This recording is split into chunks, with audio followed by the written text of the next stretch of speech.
لله الذي بعث في الأميين رسولا منهم يتلو عليهم آياته ويزكيهم ويعلمهم الكتاب والحكمة وإن كانوا من قبل لفي ضلال مبين.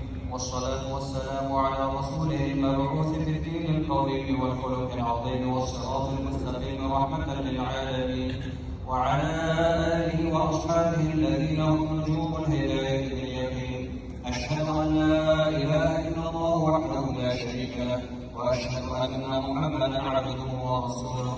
أما بعد، فيا أيها الناس اتقوا ربكم إن زلزلة الساعة شيء عظيم، يوم ترونها تذهل كل مرضعة عما أرضعت وتضع كل ذات حمل حملها وترى الناس سكارى وما هم بسكارى ولكن عذاب الله شديد.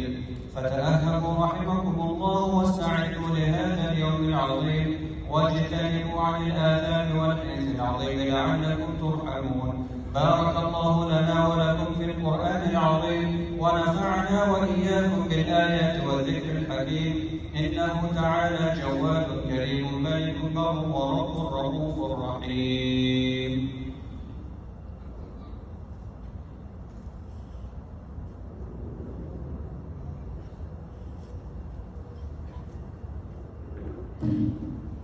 الحمد لله الذي جعلنا من أمة محمد عليه الصلاة والسلام، الذي ورد في شأنه إن الله وملائكته يصلون على النبي يا أيها الذين آمنوا صلوا عليه وسلموا تسليما.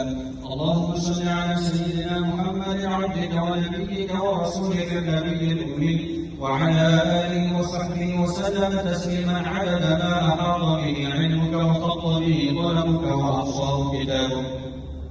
وارض اللهم عن ساداتنا أبي بكر وعمر وعثمان وعلي وعن الصحابة أجمعين وعن التابعين وتابعين بإحسان إلى يوم الدين.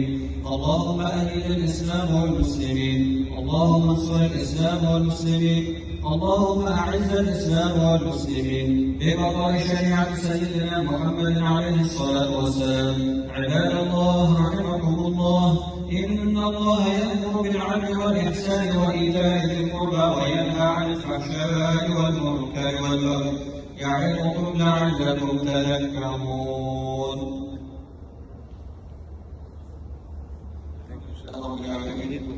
والعاقبة للمتقين، والصلاة والسلام على رسوله الكريم سيدنا محمد وعلى آله وأصحابه أجمعين.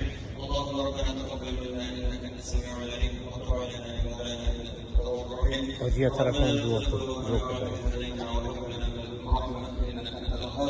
اللهم عافنا في أبداننا، اللهم عافنا في أسماعنا، اللهم عافنا في أبصارنا. الله سبحانه وتعالى دغه اختر ټول مسلمانانو ته برکت ورزوي. الله عز وجل زموږ تاسو د رمضان روزې قبول کړي. الله عز وجل زموږ تاسو ته دعاګانې قبول کړي. الله سبحانه وتعالى زموږ تاسو ته عملیات قبول کړي. الله تعالی زموږ تاسو قبول کړي. سرسایه سنت الفطر الله سبحانه وتعالى قبول کړي. زکاتونه د الله عز وجل قبول کړي.